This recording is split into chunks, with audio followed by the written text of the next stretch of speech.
Today, let's get into the veins of fire India-Pakistan controversies from 1948 to Operation Sindoor. For over 7 decades, the subcontinent has witnessed the roar of cannons and the silence of ceasefires, but behind every India-Pakistan war lies a tale of betrayal, bloodshed, strategy, and shocking controversies.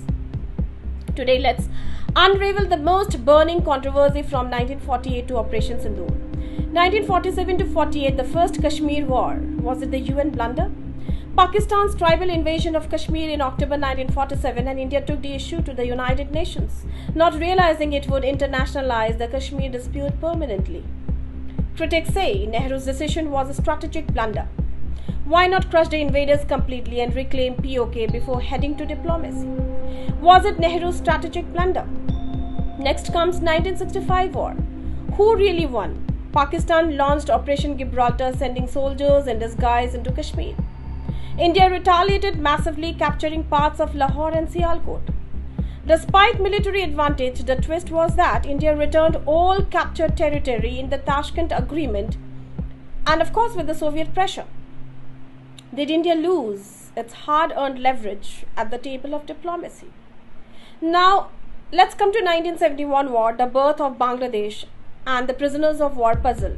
India's most decisive win, Pakistan surrenders and 93,000 prisoners of war were taken, and the controversy was in the Shimla Agreement 1972.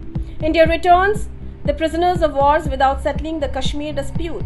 Indira Gandhi was hailed as the Iron Lady, but critics asked, was it too soft a gesture for such a big victory? And then comes 1989 to 1999, the Kargil betrayal. We were talking peace then, and the Kargil is not unknown to anyone in the world. It was just after the Lahore Declaration 1999, and the shocking twist was Pakistani soldiers disguised as militants infiltrated Kargil heights. And the controversy was that Pakistan Prime Minister Nawaz Sharif claimed that he didn't even know that their soldiers infiltrated. A stab in the back during peace talks, not an uncommon thing by Pakistan. But the betrayal echoed louder than the bullets. And no one can forget the parliament attack, the Operation Parakram, a war that wasn't at all. It was in the year 2001 to 2002. Indian Parliament was attacked on December 13, 2001, and the fingers pointed at Pakistan-backed outfits. India mobilized massive troops under the Operation Parakram, and the controversy was, after 10 months on the brink of war, there was no military action. Was India pressurized by the US? Or did Pakistan's nuclear threat deter India?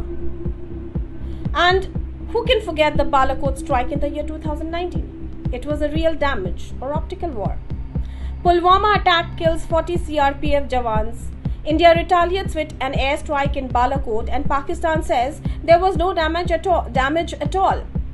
Whereas India knows hundreds of terrorists were eliminated, and the controversy was it a successful military hit or a political masterstroke? And then comes the year 2025. The snow in Pahalgam turned red, the valley wet, and the nation boiled in fury, and what followed wasn't oppressed.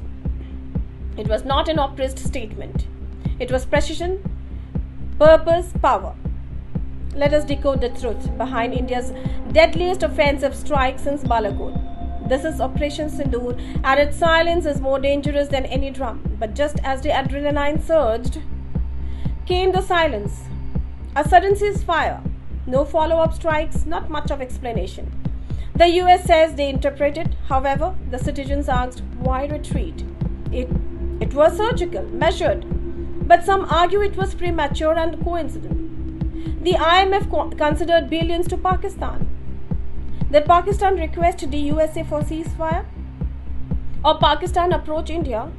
Or the USA approached New Delhi and pressurized to restrain from a wider campaign? Was nukes the threat? Operation Sindoor did not just shake terror camps, it rearranged the regional chessboard. Operation Sindoor did not announce a war, it was a precise strike on the terror camps. It announced a warning, and while politicians debate and generals calculate, one question haunts the subcontinent. What happens when the silence before war becomes the strategy itself? Well, the controversies will continue and people will debate, but But who knows the truth in this information warfare? However, India has given a clear message to the world that this is not the end of Operation Sindoor, and the war against terrorism continues, and with it, the controversies continue too.